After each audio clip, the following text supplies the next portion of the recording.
Mesdames et messieurs, chers frères et sœurs, aujourd'hui nous allons aborder un sujet qui a été au cœur de nombreuses croyances et traditions religieuses et culturelles à travers les siècles. L'Antéchrist, figure énigmatique et souvent synonyme de fin des temps, de destruction et de mal absolu. Mais qu'en est-il exactement? Quels sont les signes de son arrivée, selon les différentes croyances? Pour commencer, il est important de noter que la notion d'Antéchrist n'est pas propre à une seule religion ou tradition. Elle se retrouve, sous différentes formes et appellations, dans le christianisme, l'islam, le judaïsme, et même dans certaines cultures païennes. Chaque tradition a ses propres croyances et prophéties concernant l'arrivée de cette figure.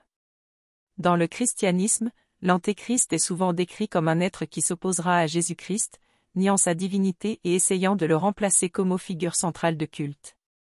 Selon certaines interprétations de la Bible, notamment dans les épîtres de Jean et dans l'Apocalypse de Jean, l'Antéchrist sera un personnage qui se présentera comme un sauveur, mais qui en réalité sera un imposteur, un faux prophète qui mènera les gens loin de Dieu. Les signes de l'arrivée de l'Antéchrist, selon le christianisme, sont nombreux. Certains prophètes et théologiens ont interprété les événements suivants comme des signes avant-coureurs de son arrivée: la montée de l'athéisme et de l'agnosticisme, la décadence morale et la perte des valeurs traditionnelles, la guerre et la destruction, la famine et les catastrophes naturelles. Certains ont même interprété la création de l'Union européenne et la mise en place de l'euro comme des signes de l'unification des nations sous une seule autorité, ce qui serait un prélude à l'arrivée de l'Antéchrist. Dans l'islam, la figure de l'Antéchrist est connue sous le nom de Dajjal. Selon les hadiths, les paroles et les actes du prophète Mahomet, le Dajjal sera un être qui se présentera comme un prophète, mais qui en réalité sera un imposteur. Il sera capable de faire des miracles, mais ceux-ci seront en réalité des illusions créées par Satan. Le Dajjal sera suivi par de nombreux gens, qui seront séduits par ses promesses de richesse et de pouvoir. Les signes de l'arrivée du Dajjal, selon l'islam, sont les suivants: la montée de l'ignorance et de l'oubli de la religion, la décadence morale et la perte des valeurs traditionnelles, la guerre et la destruction, la famine et les catastrophes naturelles. Certains hadiths mentionnent également la construction d'une mosquée en Syrie, la venue d'un prophète nommé Isa, Jésus, qui combattra le Dajjal, et la venue d'un groupe de gens appelés les Médis, qui restaureront la justice et la paix sur terre. Dans le judaïsme, la notion d'Antéchrist n'existe pas en tant que telle, mais on trouve des récits similaires concernant un personnage nommé Armilo ou Armilus.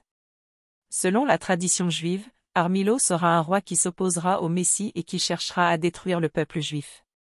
Il sera suivi par de nombreux gens, qui seront séduits par ses promesses de pouvoir et de richesse. Les signes de l'arrivée d'Armilo, selon le judaïsme, sont les suivants: la montée de l'athéisme et de l'agnosticisme, la décadence morale et la perte des valeurs traditionnelles, la guerre et la destruction, la famine et les catastrophes naturelles.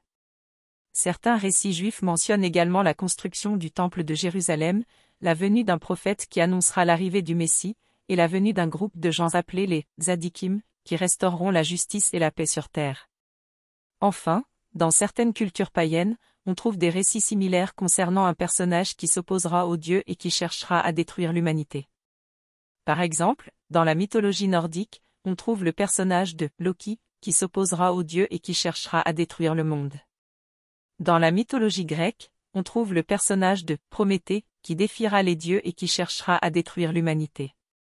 En conclusion, les signes de l'arrivée de l'Antéchrist, selon les différentes croyances, sont nombreux et variés.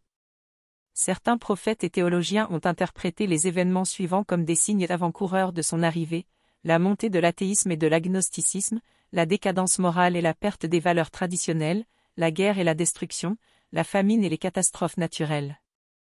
Mais il est important de noter que ces signes ne sont pas nécessairement liés à une seule figure ou à une seule tradition. Ils peuvent être interprétés de différentes manières, selon les croyances et les valeurs de chaque individu. En fin de compte, il est important de rester vigilant et de se tourner vers les valeurs de la compassion, de la justice et de la paix.